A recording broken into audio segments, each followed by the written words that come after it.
So I think we designed a really good product, and then the idea was, well, now why have any other studio recreate the wheel? Use our product because we've already thought it out. Pay us a membership fee, and if you're a drum teacher, here's awesome drum tabs.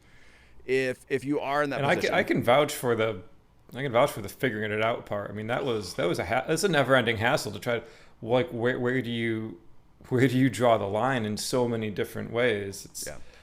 I mean, like, there's 7 guitar parts in this song because they were in a studio making up parts as they went, and it's like, well, how do you represent that all in a lead guitar or a rhythm guitar? Or no, there was so many questions that we beat our heads against the wall over repeatedly trying to figure out, well, formatting and all that. And then representing it. John and I were in a meeting the other day, and we were talking about this. Most pop songs right now don't have acoustic guitars. It's either no acoustic guitar or acoustic guitar is the main thing. I think that's a pop song right now.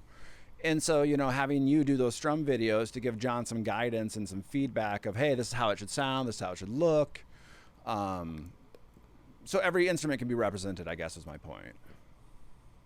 Well, and we had a lot of talks about that strum guitar idea too, because it was, like you said, a lot of songs just don't have it.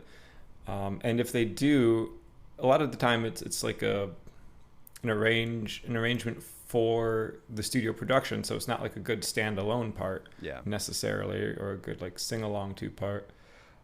So the idea of the strum guitar, as I understood it eventually, it took me a while, but eventually I understood it to be like, if you're just a singer with a guitar, what could you play to back yourself, right? For sure. It was more or less. How would you make this sound full enough that you could do an open mic night and everyone would be like, why is he not playing any chord? Or you just strum once?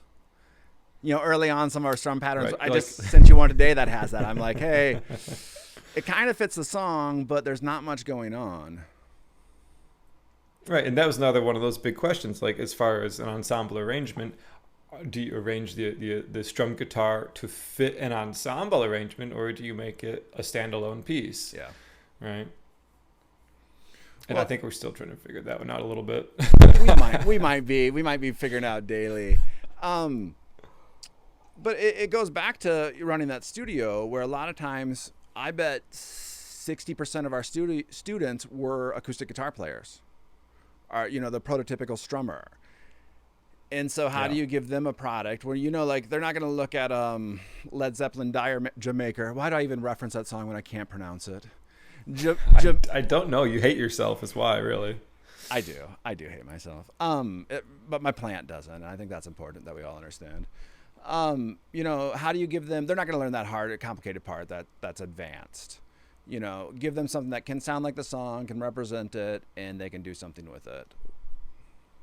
Well, and they can jump in just really quickly into that group performance and actually have something they can play, right?